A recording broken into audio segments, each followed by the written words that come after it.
PVC pipe cleaner to both surfaces, quickly followed by cement.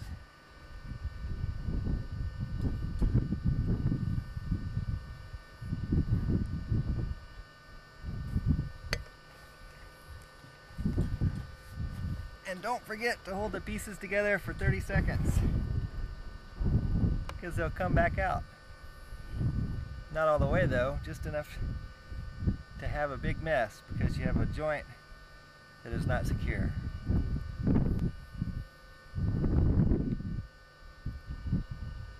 Hopefully that's 30 seconds or close enough. Oh! Here's a part. I don't know, that's going to be underground for a while, so I just duct taped it up.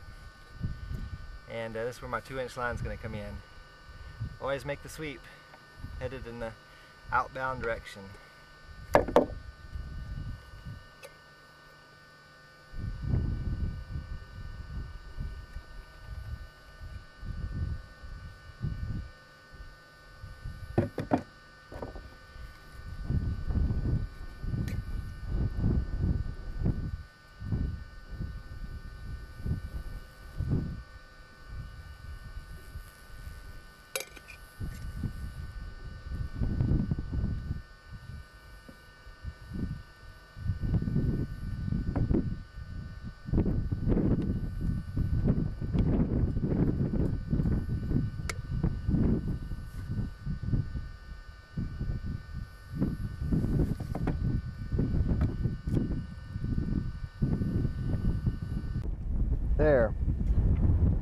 There's where my electrical conduit's going to come in. It'll come right through the base plate. That's why it's up so close.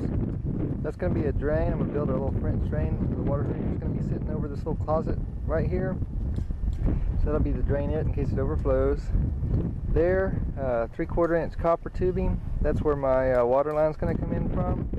And then that copper tubing will just unroll after I get all the fill material filled in around here. I'll just shallow out a little trench for it and run it to all the locations where I need water. I'll also be doing running another probably 1/2 inch line for the hot water.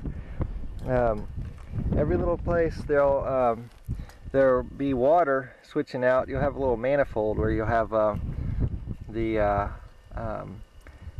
water coming in, and then the hot coming in, and then 2 pipes going back out to hit the next location.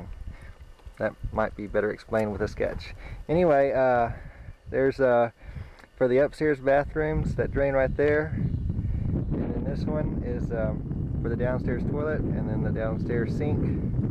I'm hoping, let's see, I'm going to use this also. I'm going to tie this toilet here to vent it using the up in the attic, using the same vents as some of the upstairs plumbing too. And for this vent, I'll just have a T vent it up.